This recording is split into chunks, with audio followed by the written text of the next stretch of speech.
"When are you going to move there and cut back on traveling?" Ernie asked. "Soon, I think," answered Ray. "Patty is slowly coming around to the idea." "What's taking her so long?" "Sorry, it's none of my business, Ray. But you've often remarked that she doesn't like her job at Compton. I'm sure she'll quickly find something more interesting in Manchester. It's certainly a promotion to general manager for you, but you shouldn't stick around. Michael is retiring at the end of next month. I've made no secret of the fact that you're a candidate, but if you don't accept in the next 6 weeks, we'll be forced to offer the position to anyone else who wants it." "I appreciate your patience, Ernie. I'm finding it a little frustrating, too. Patty has stopped complaining about Comptons lately and seems to be finding excuses not to move. Maybe my absence on this trip will convince her. I'll be gone Tuesday through Friday. I'll discuss the move with Patty over the weekend and give you a final answer on Monday." In fact, Ray was beginning to suspect Patty's motives. There had to be a reason why she was suddenly happier at work. He had no other leads, but there was always the possibility that she had met another man. That could explain why she was so reluctant to leave. So Ray devised a plan. Well, half a plan. He arranged with Michael that he could work Tuesday through Thursday evenings and leave early on the last day. At the same time, he told Patty he wouldn't be back until Sunday. That way, she had plenty of time to take care of business with her lover, if indeed he existed. The plan wasn't a good one. It gave Ray time from Thursday through Saturday to return from Manchester and check on her. He didn't know where he would stay if she used their house, or what he would do if he caught her. It was all too vague. His absence would be all the more felt because Friday was their 25th wedding anniversary. He had already apologized to Patty for not being there on the big day. So they've arranged a big reunion for next weekend. All their family and friends will be there. If there wasn't another man in her life, his absence on the anniversary might convince her to move out. Tuesday morning they kissed goodbye, and on the way to the airport he had an idea. She told him not to worry about flowers, but he stopped by the flower store anyway. They had just opened and were taking orders. 2 girls were checking on fresh arrivals, and a third was dealing with an even earlier customer. Ray looked through the displays and heard the man in the suit start to get agitated. "I'm sorry, sir, but even with an extra 5 pounds, we can only guarantee delivery within an hour, say between 6 and 7 o'clock in the evening." "But I'm dining with her at 6:30, and I want the flowers delivered to the table immediately after we order our meal. Perhaps I should try somewhere else." "You're welcome, sir, but I assure you no flower store has such an accurate delivery service." "Then do this. Deliver the bouquet to the front desk of the Hilton Hotel as soon as possible after 6 this evening. Fingers crossed it will be before 6:30, and I'll add an extra note for the hotel front desk asking them to give the flowers to me, Mr. Crawford. They can hide them at the front desk and deliver them to the table right after Mrs. Crawford and I make our reservations. We've already made reservations for Friday and Saturday, so they'll know who I am." The girl hesitated. "We can instruct our courier to deliver the first shipment to the Hilton after 6 o'clock Friday night. You'll write a note to the hotel and give your room number. Our guy will show it to them, and I'm sure they'll be happy to add your surprise dinner to their usual services." "That's wonderful. Thank you very much." "But the personal message for your wife should be in a sealed envelope so there's no confusion. May I reread it before sealing it? Just to make sure?" He looked around and caught Ray's gaze. Ray smiled and turned back to the red roses. The guy shrugged. "Go ahead." It said, "Happy anniversary to my dear Patty. Here's to another 25 years of drinking orange juice."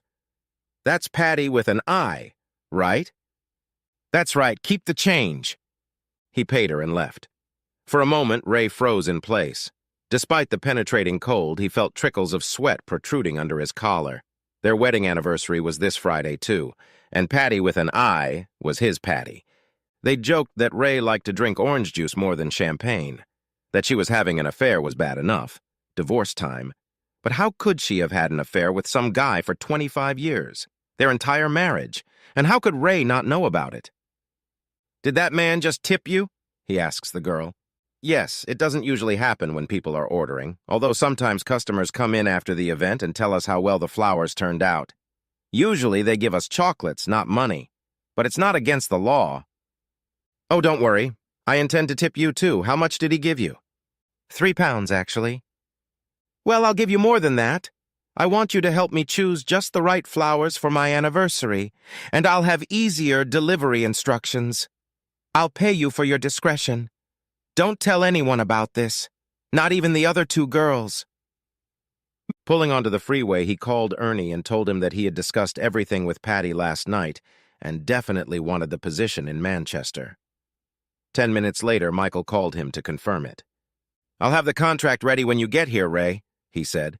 Ernie said you can start work as soon as you want to. Do you still want to work to finish early this week? Yes, please, I need to get back and start packing.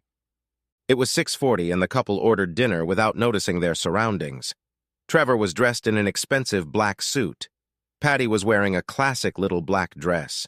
It was a little short, so as she crossed her legs, she showed the top of her black stockings, and when she leaned forward, she discovered she wasn't wearing a bra. They raised their champagne glasses and made contact with a slight clinking sound. Happy anniversary, darling, he said. Thank you, my sweet. They drank. It took you a long time to order dinner, he said, smiling. It wasn't my fault. The waiter kept recommending different dishes. Of course he recommended it. The waiter kept leaning toward you. Every time he pointed out something interesting on the menu, he'd look at your breasts. I hope you're not jealous? Not of him. I'm jealous of your husband. He can play with those exquisite breasts whenever he wants. Besides, he has easy access to the other fruit under your panties. I kept my little strawberries, as you call them, away from him for weeks. In fact, you've been playing with them more than he has. I'll have to let him in next weekend, our alternate anniversary, but I'm not wearing panties tonight. I thought you'd rather I was pantyless for the weekend. Great idea. I think I'll have fruit salad for dessert. I'll start by savoring your strawberries. Then I'll drink lots of orange juice, and who knows what else I'll find under your dress. Sounds like fun. You can have anything you want under my dress. I'll settle for something white and warm. You always give so much more than Ray. Oh, that was quick. The waiter reappeared, but not with their dishes. He presented a bouquet of 25 red roses with opulence. Happy anniversary, Mrs. Crawford, he said. Then he deftly turned and walked away. Patty glowed, opened the envelope, and read the message. Trevor, you're such a romantic. I just wish I'd really been with you all along. Never mind, that's already water under the bridge. A little over 25 years ago, you discovered my birthmark. My God, you've been a naughty boy. What was it, 4 times? You did a few things that were firsts for me. And there's one spot that was always exclusively yours. It was your coworker's best idea to hire me as a stripper for your bachelorette party, he said. And it was the best idea of your life to come to work at Compton's 2 months ago.